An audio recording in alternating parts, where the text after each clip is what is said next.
This recording is part of a series of videos to help young people with additional needs to prepare for adult life. This introductory video aims to give a general overview of the four main areas which are important for families and practitioners to focus on from as early as possible. The Special Educational Needs and Disabilities Code of Practice says that professionals working in education, health and social care should support children and young people with special educational needs, or SEN, or disabilities to prepare for adult life. For young people with education, health and care, or EHC plans, the SEND Code of Practice says local authorities must ensure that the EHC plan review at Year 9 and every review thereafter includes a focus on preparing for adulthood. It can be helpful for EHC plan reviews before Year 9 to have this focus too. This focus needs to be clearly reflected in the contents of the EHC plan itself. As the SEND regulations state, where the child or young person is in or beyond Year 9, the EHC plan must include, within the special educational provision, the healthcare provision and social care provision specified, provision to assist the child or young person in preparation for adulthood and independent living. The SEND Code of Practice highlights four main areas, or pathways as they are often referred to, which discussions should focus on and which would need to be reflected in an EHC plan. The first pathway concerns helping a young person to prepare for further education or training and/or getting a job. The second is about independent living, and this means young people having choice and control over their lives and over their support and their living arrangements. The third pathway concerns supporting a young person to take an active part in the community, being able to get out and about and do things with friends. And the final pathway focuses on the need for a young person to know how to stay healthy and well as they get older. So let's look at each area in a bit more detail. For the first area, discussions could explore support for the young person to prepare for further learning. And this might include exploring bespoke post-16 packages, which may best support children and young people with more complex needs. When a young person has chosen a college or other post-16 destination, it's important that their support needs are shared as early as possible to make sure that the provider can support the young person appropriately from when they start. In this first pathway, training options should be discussed, such as supported internships or apprenticeships, or support for the young person to set themselves up in their own business. And we have separate videos which may help your young person to prepare for and take part in these discussions and decisions. Discussions should also cover support in finding a job and learning how to do a job, for example, through work experience opportunities or the use of job coaches. A vocational profile is an effective person-centered tool for supporting the young person to take part in conversations around what is important to them in terms of a job. Also, in this first pathway, discussions should help the young person to understand any welfare benefits which they may be entitled to when they are in work, like universal credit or access to work. And we have further videos which may help with these discussions around employment. The second area means exploring support for helping a young person to weigh information and make choices. It means exploring what decisions young people want to make for themselves and also planning their role in decision making as they get older.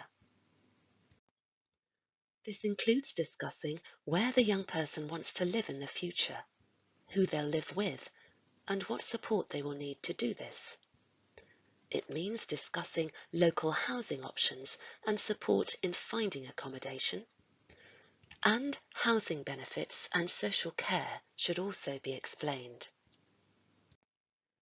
The third pathway focuses on supporting the young person to take part in the community, including helping them understand transport support, like travel training, and also mobility support, like the Motability Scheme, which helps disabled people get access to a car or scooter or a powered wheelchair.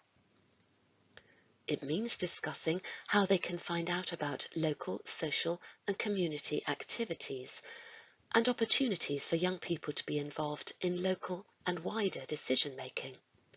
For example, explaining our local Send Young Persons Network or the Youth Parliament, or the Department for Education's National Young Send Advisory Group called FLARE. The third area also includes exploring support to help the young person to make and maintain relationships and friendships, and also how to support them to keep themselves safe communicating with others online. The final pathway focuses on ensuring that a young person understands how to keep themselves healthy and well as they get older, and what support they might need to do this. This includes support to help them understand how their bodies work, what a healthy diet looks like, and the importance of regular exercise. If the young person has a learning disability, then discussions need to include explaining annual health checks, what they involve, and how to get one. For young people already involved with paediatric or children's services, discussions will need to include planning with health services around their transition to adult healthcare, and importantly, helping the young person to understand which health professionals will work with them when they are an adult. Planning well-supported transitions to adult services is vital to make sure that the young person can stay as healthy as possible in adult life. Easy read guides available online may help some young people prepare for and take part in discussions about preparing for adult life.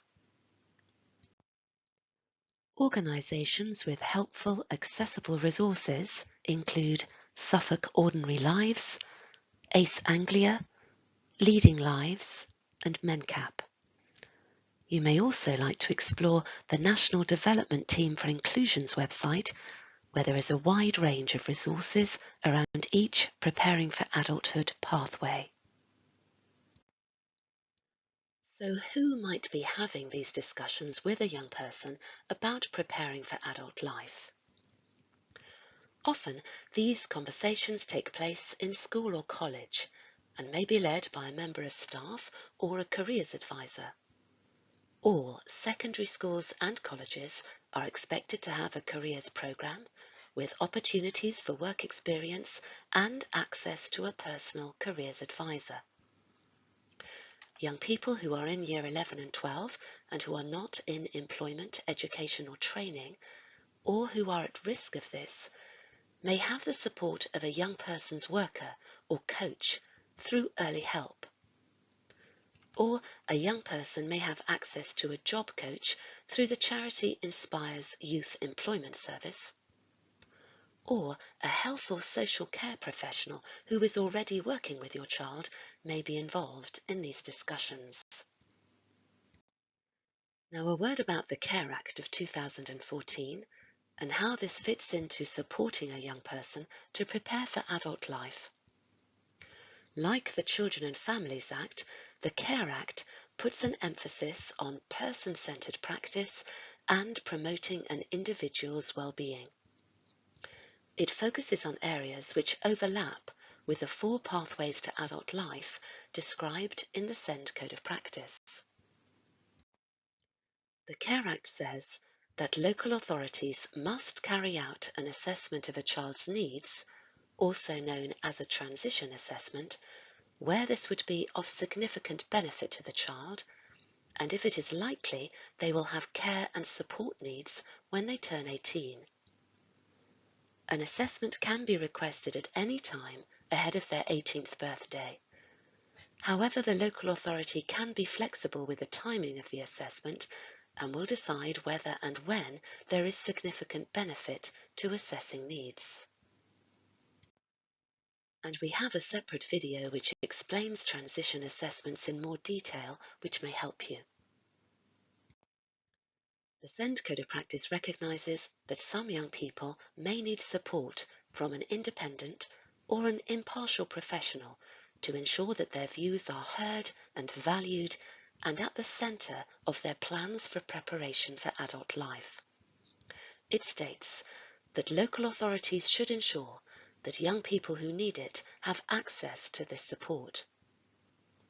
In our county, the Suffolk Advocacy Service is delivered by a partnership offering free, independent and confidential advocacy. Or a young person might like advice or support from our impartial Sendia service. Our range of resources include easy read leaflets, which may help your young person understand and take part in discussions and decisions around preparing for adult life.